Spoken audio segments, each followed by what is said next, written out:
Sometimes life changes in a blink of an eye.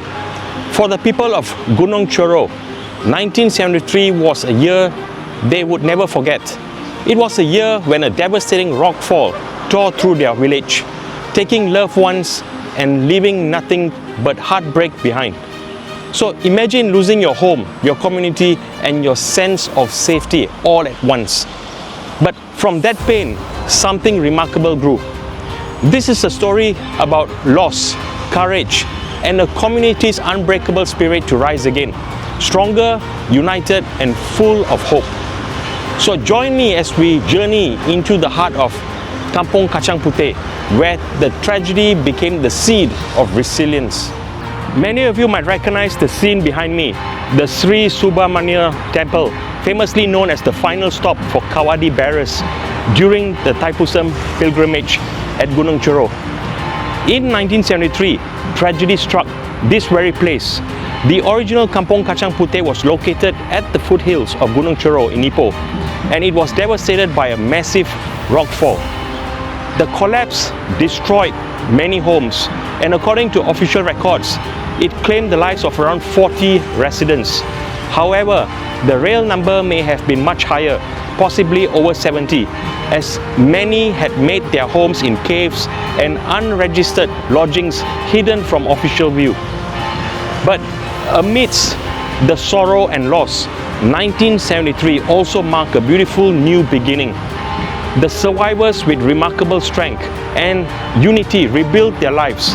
They moved to a safer area and formed a new community that would go on to thrive. What was once a story of disaster became one of resilience, renewal, and hope. So according to reports, rockfall incidents on Gunung Cheroh had previously occurred in 1927 and 1940, but the 1973 disaster was by far the most significant.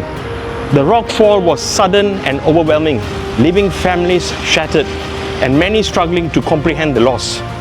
So imagine the horror of hearing the mountain roar and then seeing your home swallowed by debris. Survivors recount stories of frantic searches for loved ones amid the rubble, of neighbors helping neighbors in the darkest hours. The mountain, once a quiet protector, had turned into a force of destruction. So there was one village right here, and one survivor vividly recalled the terrifying events of that night. They had been watching Tamil news on television around 7:30 p.m. when suddenly the power went out. Moments later, a relative came running into that house, shouting that the hill behind the village temple had collapsed. It was pitch black, and they could see nothing as chaos unfolded. Soldiers arrived later, equipped with cranes to retrieve bodies trapped beneath the debris. The survivor mentioned that his family, along with several others whose homes were in front of the village temple, were spared. But many others were not so fortunate that night. Among the destroyed structures were a British-era bungalow rented to Dobby workers and a nearby cattle shelter. For nearly a year after the disaster, crowds flocked to the village to witness the aftermath, marveling at the enormous rock slab that had tumbled down. Adding a haunting layer to the tragedy is a local legend about a mysterious old woman who once visited the village and warned that rocks would fall. The villagers dismissed her warnings as the ramblings of someone insane.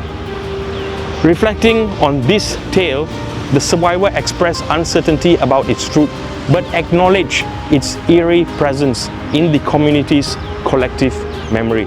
One of the survivors, Thangavellu, who was only 14 years old at that time, still recalls the harrowing moments vividly when the rock collapsed right over here. He said, "I remember the loud crash and the dust that covered everything. We ran as fast as we could, but many of our neighbors were trapped under the rocks. It was terrifying, like the mountain itself was angry. We lost so many loved ones that day.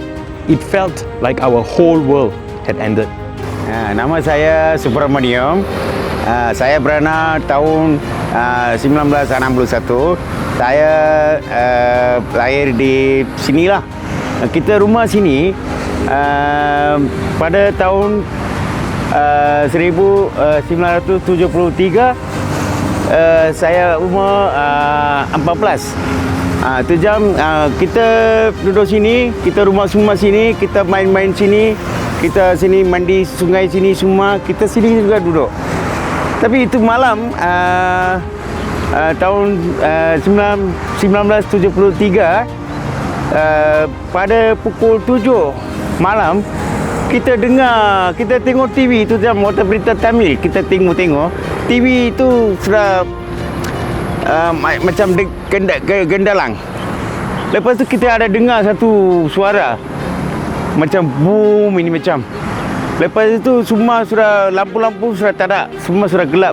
Lepas tu ada satu budak mari datang rumah, dia kata ada sana belakang itu batu sudah runtuh sana. Lepas tu kita mari sini tengok, semua gelap, tak ada orang. Kita tengok, lepas tu banyak army ke, itu bomba ke, semua sudah datang lepas itu. Di sinilah itu batu runtuh dia runtuh sini. Boleh nampak itu orange color. Itu batu jatuh punya tempat. Ini itu semua sudah daun-daun sudah meri kan, dia tutup tu batu lah. Di sinilah orang ramai mati. Dekat 50-60 orang mati.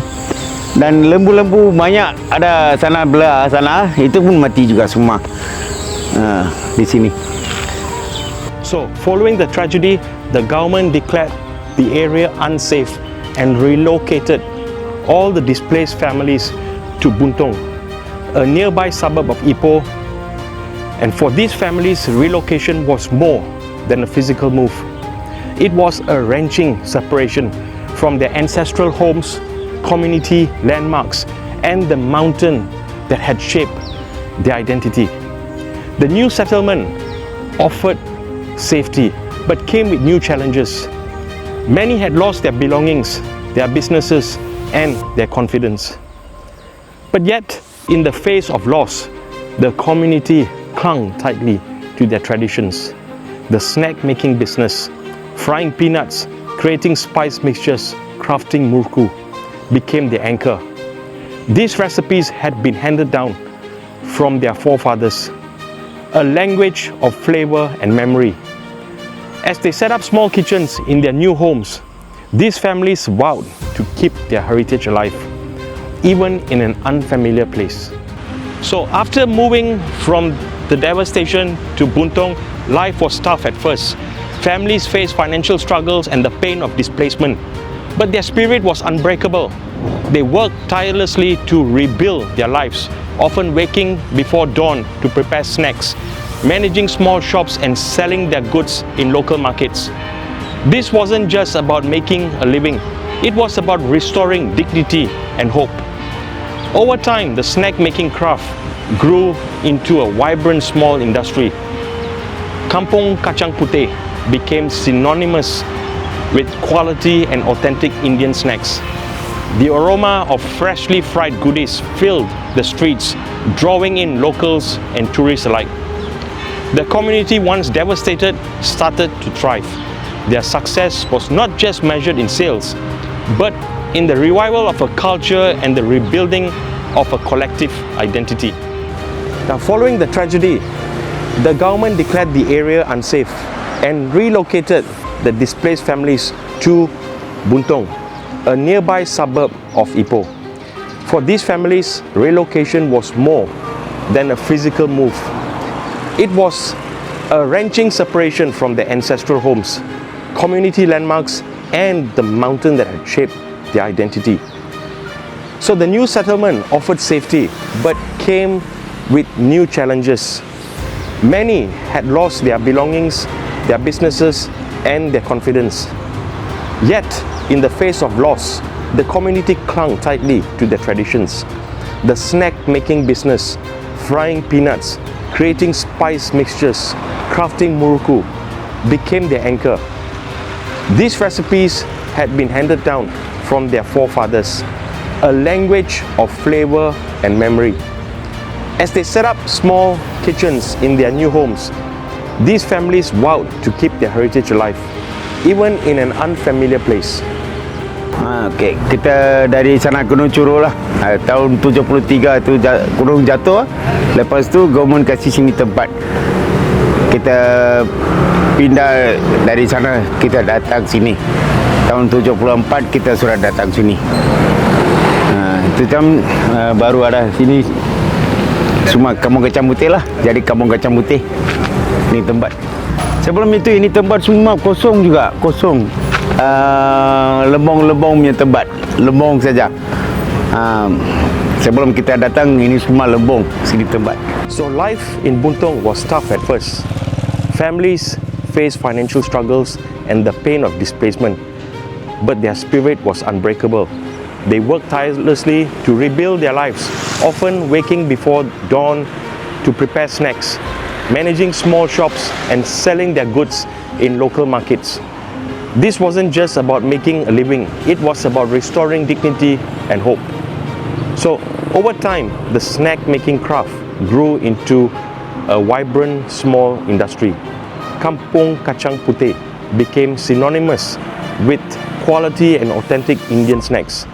The aroma of freshly fried goodies filled the streets, drawing in locals and tourists alike.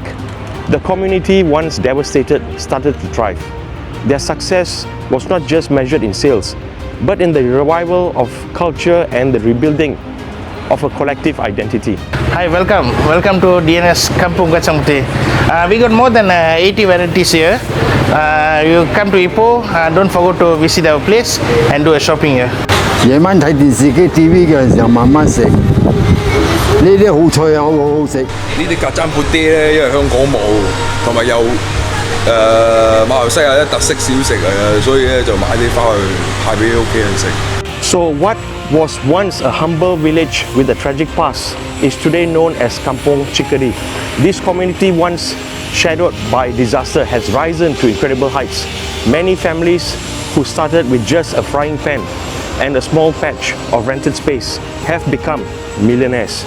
Their products, the famous kacang putih and muruku, are now all sold over Malaysia and exported worldwide, reaching the shelves of international markets in countries like Singapore, Australia, and even further abroad. This is DNS ready goods to ship out, so all the countries.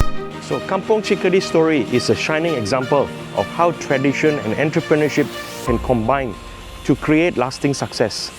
The community continues to innovate, packaging their snacks attractively and expanding their business networks, all while preserving the original recipes and methods that make their products unique. Now, this balance of heritage and modern business savvy has turned Kampung Chekaadi into a household name, known not just for its flavor but for its inspiring story of resilience and growth. So, passed down through generations, this humble yet flavorful delight has become a symbol of heritage and perseverance. What began as a modest home-based trade has blossomed into a well-known business rooted deeply in tradition and family pride. The preparation of kacang putih is an art itself. Using age-old recipes, families carefully select quality ingredients like chickpeas, lentils, peanuts, green peas, and rice flour. Now, these are soaked, sun-dried, and fried in hot oil to a perfect crisp, often over traditional wood-fired stoves. Masalas and spices blended by hand are added to bring out layers of flavor, from fiery to savory to subtly sweet. Each bite carries the aroma of the heritage, the sound of crunch, and the warmth of generations who have preserved this culinary craft. From spicy muruku to crispy kacang dal and fragrant mixtures, kacang putih is more than just a treat. It's a taste of identity, resilience, and the entrepreneurial spirit of a community that turned tragedy into triumph. So since their migration after the rockfall, Many families from the original Kampung Kacang Putih community began rebuilding their lives here, not just by starting over, but by setting up businesses that would carry their legacy forward. So among those who planted new roots here were well-known names such as CTS Kacang, DNS Kacang, Enak and Ranggup, and many others around this area, each becoming a household name in their own right. Now, these pioneers, along with many others, established stalls and shops that still thrive today, scattered throughout what is known as Kampung Kacang Putih or Kampung Chekaadi in this area. Now, interestingly, the name Cheka Adi has its roots in Tamil. It comes from the words Cheka Adi, which loosely translate to a place that rises after being pushed down. A powerful nod to the spirit of survival, rebuilding and resilience. What was once just a settlement has grown into a vibrant hub of tradition and small enterprise, driven by a community that refused to give up on their future. So beyond the economic success, Kampung Kacang Putih remains deeply connected to its roots. Festivals, cultural events, and communal celebrations keep the spirit of the community alive. Younger generations learn the craft, hear the stories of the past, and carry forward the legacy. The village is a living testament to how culture can survive tragedy and how a community can grow stronger by holding on to what makes it unique. This story teaches us valuable lessons about perseverance, the power of unity, and the importance of honoring our heritage. It reminds us that even the darkest moments can be the beginning of something beautiful. The snacks we enjoy today are more than just food. They are symbols of courage, love, and an unyielding will to rebuild. So the next time you bite into a crunchy, spicy kacang putih, remember Kampung Chekaadi's journey. Remember the people who lost so much but never gave up. Remember how a community turned tragedy into opportunity, hardships into hope. Their story is a beacon for all of us, proof that with resilience and unity, we can transform pain into prosperity. So the story of Kampung Kacang Putih, Kampung Chekaadi, is not just about a tragedy. It's about the power of hope and human determination. From the shadow of a mountain's fury, a community rose to show that no matter how big the obstacles, we can rebuild, grow, and thrive. Let this story serve as a powerful reminder. No matter what challenges you face, there's always a way to move forward. When you stand together and believe in your dreams, you can turn even the heaviest rocks into your path, into stepping stones. So thank you for joining me in this episode. So let's carry the spirit of Kampung Kacang Putih with us. A spirit of courage, community, and unwavering resilience. Keep your dreams alive, and until the next episode, keep reaching for the stars. This is Ipoh, the city of millionaires. The millionaire mindset isn't just history, it's your future. If this episode inspired you, share it with someone who needs a reminder that greatness starts with vision and belief. And if you're looking for a school that's driving change in Ipoh, look no further than EdQuest International School and Rockford's Education. Subscribe, follow, and stay tuned for more untold and captivating stories from the city of millionaires. And remember this, legacy isn't left behind, it's built one bold step at a time. Rockford's Education and EdQuest International School are proud to be the #1 IGCSE specialist in Ipoh and the city's first international boutique school offering personalized learning, modular exams, and real success in a world that is constantly changing.